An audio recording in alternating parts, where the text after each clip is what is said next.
dar continuidade à nossa discussão se a criança aprende do concreto para o abstrato ou do abstrato para o concreto. Me parece isso um entendimento, uma discussão filosófica até, né? Teórica, mas filosófica, porque esse objeto aqui, quando eu apresento para a criança, esse objeto jamais é um objeto concreto para ela.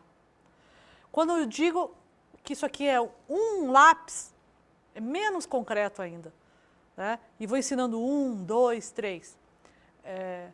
Portanto, todo e qualquer objeto, quando a criança se depara pela primeira vez, e quando eu, como adulto, me deparo pela primeira vez, ele é abstrato. Porque eu não conheço, eu não sei as relações, eu não sei no que ele está envolvido, eu não conheço, eu não tenho conceito sobre ele. Né? Ele vai se tornar concreto para mim a partir do momento em que eu conheço. Isso é uma concepção de aprendizagem muito importante. Então, quando eu apresento jogos, quando eu apresento elementos, eu quero ensinar lá as operações. E apresento para a criança uma série de palitinhos. E digo para o pai, para os meus colegas, olha, hoje nós vamos fazer uma atividade concreta com as crianças. As crianças vão pegar os palitos e vão contar os palitos. Pela primeira vez, essa atividade jamais é concreta. Não é porque eu pego, né, no objeto que ele tem concretude. A concretude é quando eu me aproprio desse objeto conceitualmente. No meu modo de entender, você veja como as teorias são importantes, né? Por isso o meu encaminhamento, né, com crianças e com adolescentes, jovens, adultos, né, as pessoas aprendem do abstrato, que é um abstrato, digamos, de um real abstrato, né, e passam para um concreto abstrato. Eu penso que essa forma de enxergar a aprendizagem, ele direciona todo o resto do encaminhamento metodológico. Por isso que eu entendo Piaget e me curvo, né, aos seus estudos, mas também entendendo que ele estudou determinadas circunstâncias, determinadas situações, com determinada visão de homem, né, e que eu tenho que entendê-lo criticamente. Então, cada uma das suas teorias ou dos seus conceitos, ele tem que ser examinado e muito bem pensado.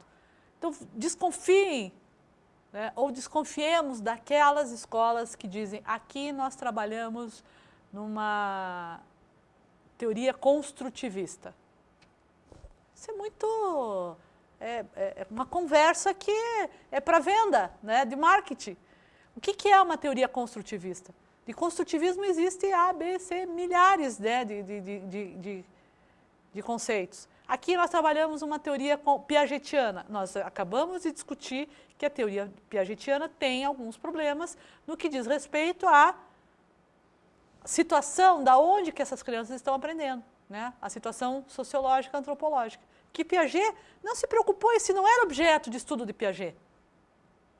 Portanto, esses papas, né, teóricos, eles têm que ser vistos como pessoas falíveis. Mas voltemos aqui às teorias que vale a pena a gente se aprofundar, né? Voltemos aí à teoria porque outros interacionistas também vão se apropriar da teoria de Piaget e vão tentar ampliar essa teoria. E vamos entender também que essa teoria era para justamente rebater toda aquela visão comportamentalista lá que nós estudamos atrás, da teoria, né, do condicionamento humano. Então, o primeiro slide aqui da nossa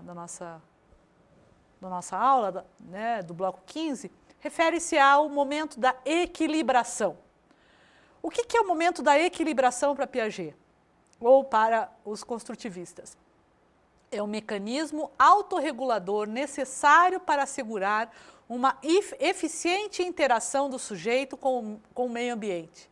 É o processo da passagem do desequilíbrio para o equilíbrio, cujos os instrumentos são a assimilação e a acomodação. Aqui está explicando um pouco melhor. De fato, realmente, quando eu me deparo Vamos como adulto, quando eu me deparo com uma situação absolutamente nova, é aquele momento de estarrecimento em que você não sabe, né?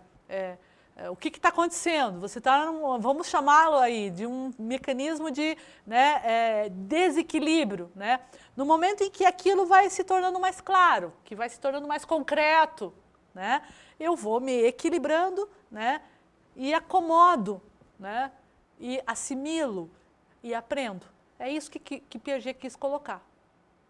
E vamos e venhamos, nós passamos por um estágio, né, do nosso período, do nosso momento de aprendizagem de qualquer coisa que seja. Para Piaget, a teoria epistemológica busca o saber como, quando e por que o conhecimento se constrói, cuja repercussão incide na área educacional. Aqui está uma das divergências, não o como, o quando e por que o conhecimento acontece, mas em relação à construção desse conhecimento, né? Uma outra questão que eu queria deixar para vocês. As crianças constroem um conhecimento ou elas se apropriam de um conhecimento? Isso é uma questão que eu vou discutir no próximo bloco, mas que eu acho que vocês já devem começar a pensar e fazer exercícios, né, sobre isso e ler um pouco mais sobre isso. Porque também é uma outra coisa que os educadores e nós da educação temos jogado, né? Aqui as crianças nessa escola, eu sou pedagoga, elas constroem, elas entram em contato com o concreto e constroem o conhecimento. Será que isso de fato acontece? Vamos já começar a pensar. Mas pense que para Piaget a construção do conhecimento é fundamental. Essa teoria cognitivista é predominantemente interacionista e seus postulados sobre o desenvolvimento da autonomia, da cooperação, da criatividade e atividades centradas no sujeito influenciaram práticas pedagógicas ativas, centradas nas tarefas individuais, na solução de problemas, na valorização do erro, dentre outras orientações pedagógicas. Aqui eu acho uma coisa muito importante. Veja, Piaget e os cognitivistas estavam lutando contra uma escola tradicional, uma escola que via a criança como uma tábula rasa, como uma criança que estava passiva, né, diante do seu objeto do conhecimento, diante do professor, que era uma autoridade.